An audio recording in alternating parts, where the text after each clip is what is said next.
Hallelujah. Praise the Lord. Praise the Lord. Good morning, everybody. Once again, I greet you all in Jesus Christ precious name. యేసుక్రీస్తు నామంలో మళ్ళీ ఒక Christmas వారంలో ఒక నూతన రోజు మీ అందరినీ కలుసుకోవడంలో ఎంతో ఆనందము, ఎంతో దేవుని యొక్క భాగ్యంగా నేను భావిస్తూ ఉన్నాను.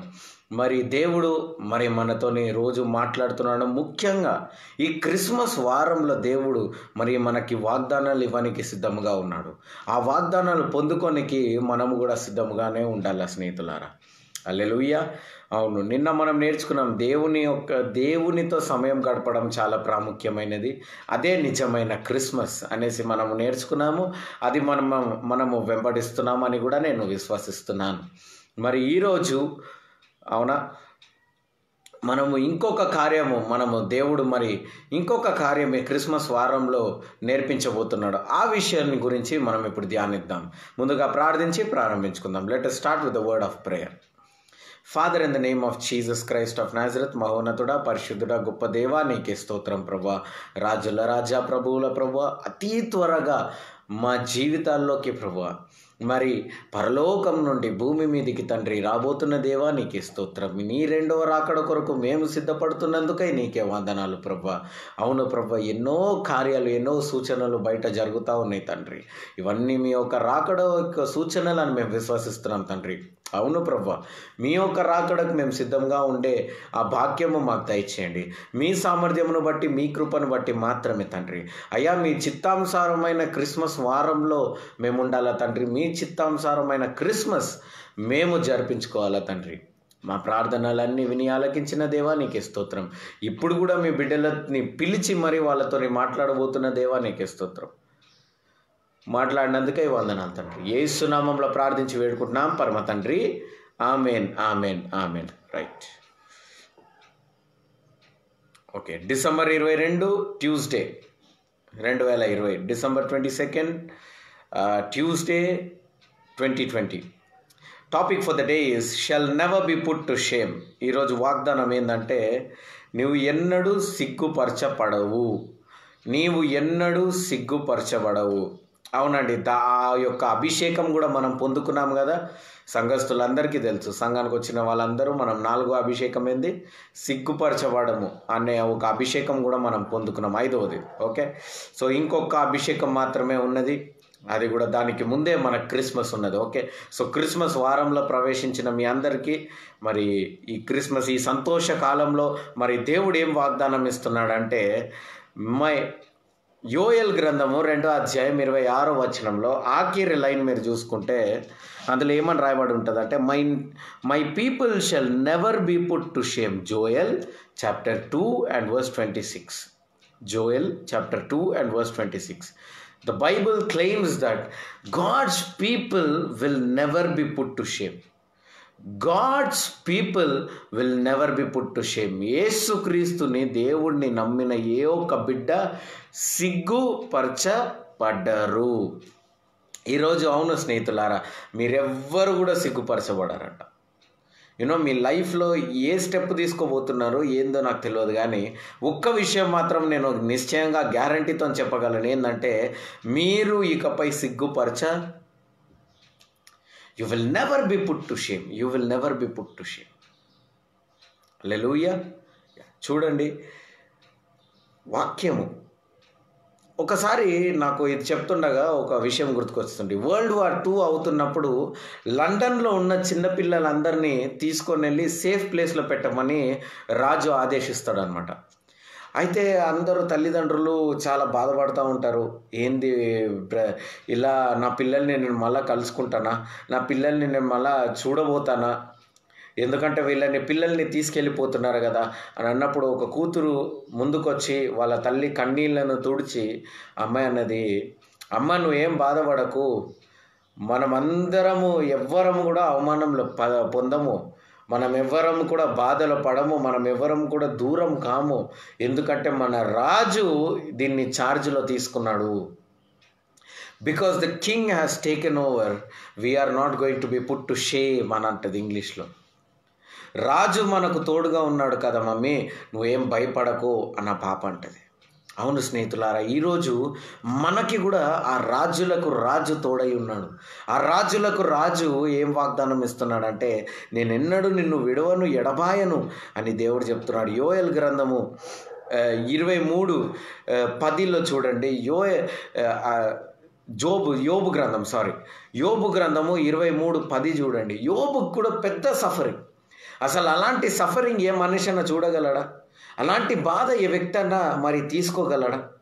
అలాంటి కష్టము, కన్నీళ్ళులో లాంటి ఒక జీవితం ఎవరన్నా జీవించగలరా స్నేహితులారా? ఆలోచించాలి. ఎటు పోతుంది ఆ రోగం, ఎటు తీసుకోపోతుంది ఆయన శరీరాన్ని, ఎటు ఎండప్ అయిపోతుంది అతని జీవితం అన్న ఒక్క చిన్న క్లూ కూడా లేని ఆ యోబు ఏమంటున్నాడంటే 23:10 but he knows the way that I take, when he tested me I shall come fourth as a gold అంట. నన్ను దేవుడు శోధించిండంటే నేను బంగారముగా బయటపడతాను అని అంటున్నాడు. అసలు క్లూలెస్ సిచ్యువేషన్. ఆ పరిస్థితిలో నువ్వు నేను ఉంటే ఏమని ప్రార్థిస్తాం?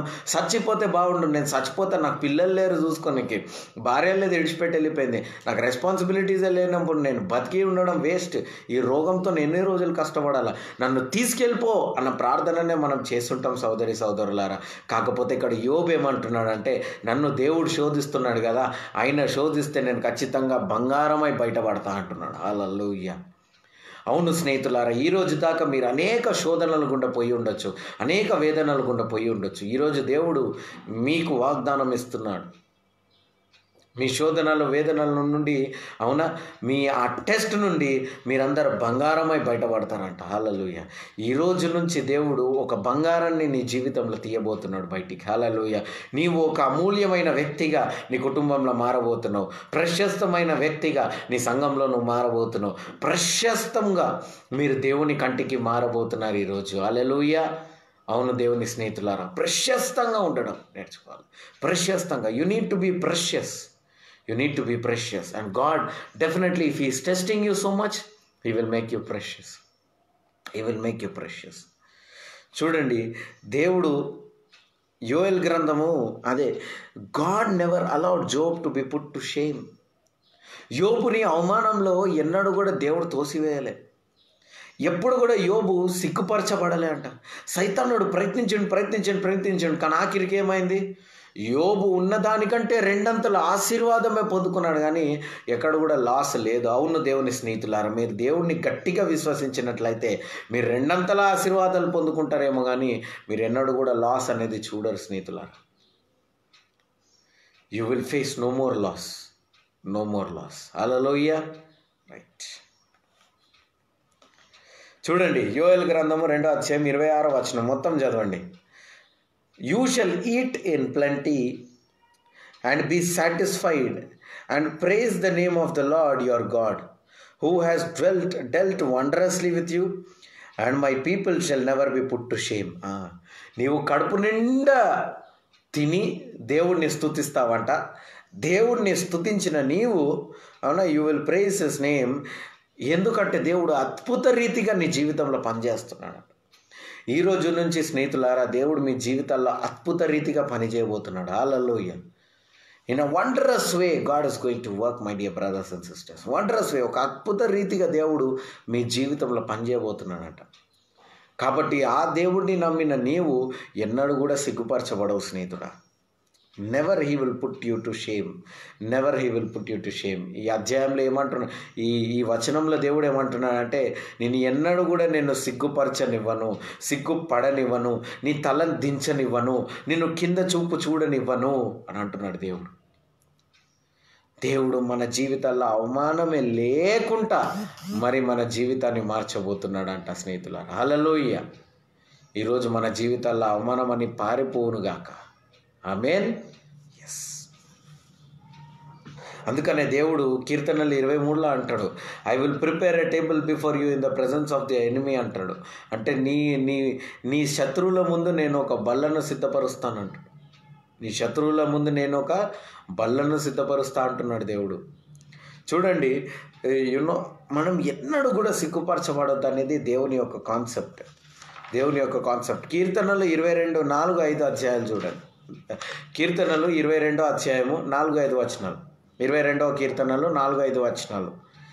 అందులో ఏమని ఉంటుందంటే, our fathers trusted in you, they trusted and you delivered them. మా పితరులు నమ్మాను, మీరు విడుదల పొందుకున్నారంట. ఎవరైతే తండ్రిని నమ్ముతారో వాళ్ళు విడుదలను పొందుకుంటారంట. నిజంగా నువ్వు దేవుడిని నమ్ము, నిజంగా నువ్వు దేవుని యొక్క శక్తిని నమ్ము, అప్పుడు నీవు విడుదలని పొందుకుంటావు అని ఇక్కడ వాగ్దానం సెలవిస్తుంది, వాక్యం సెలవిస్తుంది స్నేహితులారా. కాబట్టి ఒక్కటి గుర్తు, దేవుణ్ణి నమ్మారు, మన పితరులు దేవుణ్ణి నమ్మారంట, వాళ్ళు విడుదలను పొందుతారు. They cried unto you and they were delivered, they trusted you and they were not in shame. పితరులు నీ యందు మొరపెట్టెను, వాళ్ళు సిగ్గుపరచబడలేదంట. అవును దేవుని స్నేహితులారా, ఈరోజు కూడా మీరు ఆ తండ్రిని, ఆ పరలోకపు తండ్రిని పాదాలు పట్టుకొని మొర్రపెట్టండి. మీరు ఎన్నడూ కూడా సిగ్గుపరచబడరు, ఎన్నడూ కూడా సిగ్గుపరచబడరు స్నేహితులారా. మన దేవుడు మంచివాడు, చాలా మంచి దేవుడు. హల్లెలూయా. కాబట్టి ఆ మంచి దేవుడు చేస్తున్న మంచి కార్యాలకు మీరు కూడా మరి సిద్ధంగా ఉన్నారా? దేవుడు పెద్ద కార్యాలు, అద్భుత కార్యాలు మీ జీవితంలో చేయడానికి ఈరోజు సిద్ధంగా ఉన్నాడు స్నేహితుల. నమ్మువాని వలన సూచక క్రియలు జరుగును. నీవు నమ్మినట్లయితే నీ జీవితంలో సూచక క్రియలు జరుగుతుందంట. ఈ క్రిస్మస్ వారంలో 2వ రోజు మరి దేవుడు ఏమంటున్నాడు తెలుసా మనకి? Is going to bring new things. ఇక 2 రోజులు మాత్రమే ఉన్నాయి, కాబట్టి ప్రిపరేషన్స్లో సిద్ధంగా ఉండండి. Okay, right. So be prepared in your spirit also, not only in flesh. శరీరానుసారంగా మాత్రం కాదు స్నేహితులారా, ఆత్మీయంగా కూడా మీరు సిద్ధపడండి. అబ్రహాంని చూడండి, దేవుడు ఒకే ఒక మాట అంటాడు, బయటికి వచ్చేసి ఇంటిని విడిచిపెట్టిండు, గల్లీని విడిచిపెట్టిండు, ఏరియాని విడిచిపెట్టిండు, ఫ్రెండ్స్ని విడిచిపెట్టిండు, అవునా, తన దోస్తులని అందరినీ, తన గ్యాంగ్ మొత్తం విడిచిపెట్టిండు. తన ఎంటైర్ సర్కిల్ని విడిచిపెట్టి, తన ఎంటైర్ అది ఏమంటారు, ఆ చిన్నప్పటి నుంచి పెద్ద దాకా పెరిగిన ఆ కాలనీని విడిచిపెట్టి అతను బయటికి వచ్చిండు. అతను బయటికి వచ్చి అవునా దేవుడిని నమ్మిండు, సిగ్గుపరచబడా? ఈ ప్రశ్న మీతోనే విడిచిపెడతా. కాబట్టి నాకు మాత్రం ఒకటి విశ్వాసం అండి, దేవుడు మనని ఎన్నడూ విడవడు, ఎడబాయడు. ఈరోజు అదే మాట మీకు కూడా చెప్తున్నా. God will never leave Nar forsake. దేవుడు నిన్ను ఎన్నడూ విడవడు, ఎడబాయడు. ఆయన విడిచిపెట్టే ప్రసక్తే లేదు, ఆ ప్రశ్న రాదు. నిన్ను ఎన్నడూ కూడా సిగ్గుపరచబడడు, ఎన్నడూ కూడా నువ్వు సిగ్గు పొందుకోవు, ఎన్నడూ కూడా నువ్వు సిగ్గుపడవు, ఎన్నడూ కూడా సిగ్గుపడవు. హల్లెలూయా. కాబట్టి దేవుణ్ణి నమ్మండి, దేవుని యొక్క ఆశీస్సులు అధికంగా మీరు పొందుకుంటారు. హల్లెలూయా. ఈరోజు వాగ్దానం యెషయా గ్రంథము 45వ అధ్యాయం 17వ వచనం. Today's word Isaiah chapter 45 and verse 17. It claims, but Israel shall be saved by the Lord with an everlasting salvation. You shall not be ashamed or disgraced forever and ever. Hallelujah. ఇజ్రాయెల్ని దేవుడు రక్షించి నిత్య రక్షణలో ప్రవేశింపజేస్తాడు. అది మాత్రం కాకుండా దేవుడు ఎన్నడూ కూడా మరి సిగ్గుపరచనివ్వడంట. హల్లెలూయా. ఇజ్రాయెల్ అంటే ఇక్కడ సంఘమని తీసుకోవచ్చు, నీ పేరుని కూడా చెప్పొచ్చు. సంఘం దేవుని ఆలయంగా నీవు ఉన్నావు కాబట్టి ఈరోజు నీకేమంటున్నాడు దేవుడు? నిన్ను నిత్య మోక్షంలో తీసుకుపోతున్నా అంటున్నాడు దేవుడు, నేను నిత్యానికి కాపాడుతా అంటున్నాడు. అది మాత్రం కాకుండా దేవుడు నిత్యముగా నీవు ఎన్నడూ సిగ్గుపడవు. ఇకపై మీకు సిగ్గు అనేది మీరు పొందుకోరండి. హల్లెలూయా. Praise the Lord. కాబట్టి ఈ రోజు నుంచి మీరు సిగ్గుపరచబడరు అన్న మాటను విశ్వసించండి. దేవుని ఆశీస్సులు అధికంగా పొందుకోండి. రైట్. ఈరోజు ఉదయం మీరు ధ్యానించాల్సిన అధ్యాయాలు మీకా 6-7 అధ్యాయాలు, మీకా 6-7 అధ్యాయాలు. సాయంత్రము ప్రకటన 13 అధ్యాయం, సాయంత్రం ప్రకటన 13 అధ్యాయం. Mica chapter 6 and verse 7 in the morning, chapter 6 and chapter 7 in the morning, and in the evening Revelation chapter 30. దేవుడు మిమ్మల్ని ఆశీర్వదించి బహుగా దీవించును గాక. God bless you. మరి ప్రిపరేషన్స్ చక్కగా ప్రిపేర్ అవ్వండి, గెట్ రెడీ. ఓకే, చక్కగా ఇంటిని డెకరేట్ చేసుకోండి, చక్కగా బట్టలు కొనుక్కోండి, షాపింగ్స్ చేసుకోండి. ఓకే, ఇంటిని అలంకరించుకోండి. ఇదంతా ఎలా చేసుకుంటున్నారో మీ ఆత్మని కూడా అలాగే అందంగా అలంకరించుకోండి. మీ ఆత్మలో ఉన్న చేదుని తీసివేయండి. క్రిస్మస్ అంటే బాటిల్ తెరిచుడు కాదు, క్రిస్మస్ అంటే బాటిల్ విడిచిపెట్టడము, సిగరెట్లు విడిచిపెట్టడము, ఇవన్నీ మైండ్లో పెట్టుకోండి. Okay, so it is not day that you will drink or smoke or you enjoy something big. No, it's not that day. That day is not chosen for that, okay? That is the day where you will stop boozing, because when Jesus was born on that day, he had an intention that he should die at the age of 33. మా social teacher నేను 8th క్లాస్లో ఉన్నప్పుడు ఒక మాట అన్నది నాకు, అరే నువ్వు పుట్టినప్పుడు కూడా అదే డప్పు, చచ్చినప్పుడు కూడా అదే డప్పు, కాబట్టి చదువుకొని బాగుపడు అని అంటుండే. అంటే దాని అర్థం ఏంటంటే, ఈ అర్థము నాకు తెలిసి నిజంగా నెరవేర్చింది యేసుక్రీస్తు మైండ్లో. ఆయన పుట్టినప్పుడే నేను చనిపోతున్నా అని తెలిసిన ఏకైక దేవుడు యేసుక్రీస్తు మాత్రమే. అందుకని అక్కడక్కడ నా సమయం ఇంకా రాలే, నా సమయం ఇంకా రాలే అని అంటాడు. నా సమయం వచ్చింది అని అంటాడు. సమయం రావడం అంటే ఏంది? He should be laid on the cross. So God came to bear our sins. On this Christmas day, why don't you leave your sins? Why don't you stop watching pornography? Why don't you stop watching unnecessary sites? Why don't you stop masturbating? Why don't you stop boozing? Why don't you stop smoking? ఇవన్నీ ఎందుకు ఆపొద్దు స్నేహితులారా? మనం వాక్యంలో ఎదుగుదాం, దేవునిలో ఎదుగుదాం, మనము దేవుని యందు ధ్యానించి మరి అతి పెద్దగా వెళ్ళిపోదాం. కాబట్టి దేవుడు మిమ్మల్ని ఆశీర్వదించి దీవించునుగాక. God bless you. Have a blessed day. Stay blessed. అందరినీ నేను సాయంత్రం 5:30కి క్రిస్మస్ రోజు కలవబోతున్నాను. ఓకే, సో క్రిస్మస్ రోజు సాయంత్రం 5:30కి ఆర్మ్ స్ట్రీట్ బిల్డింగ్కి వచ్చేసేయండి. 4th ఫ్లోర్లో మన service. I don't know whether పైన ఉందో లేదో తెలియదు, బట్ 4th ఫ్లోర్లో మాత్రం మీరు వస్తే ఎంకేజేసీఆర్ చర్చ్కి వస్తారు. ఓకే, చక్కగా డెకరేషన్స్ తోటి, మన పాటలతోని, ఆరాధనలతోటి, కాయర్ తోటి మనం సిద్ధపడతా ఉన్నాము. మరి ఎంతో సంతోషంగా జరగబోతుంది ఈ క్రిస్మస్. కాబట్టి ఎవరు కూడా మిస్ అవ్వకండి సర్వీస్ని. అందరూ కూడా రండి, దేవుని ఆశీర్వాదాలు అధికంగా పొందుకోండి. ప్రిపేర్ అయ్యి రండి. ఎవరికన్నా వరాలు కావాలంటే ప్రిపేర్ అయ్యి రండి ప్రత్యేకంగా. ఎందుకంటే మన దేవుడు మంచి దేవుడు, వరాలతో ఫలాలతో నింపే దేవుడు, వరాలతో ఫలాలతో నింపబోతుంది గాక. Amen. God bless you all. మీ అందరినీ మరి క్రిస్మస్ రోజు నేను కలుస్తాను. దానికి ముందు ఇంకా 2 రోజులు టైం ఉంది. సో రేపు ఉదయం 7:30కు కూడా మిమ్మల్ని కలుస్తాను. God bless you. Stay bless. Be blessed.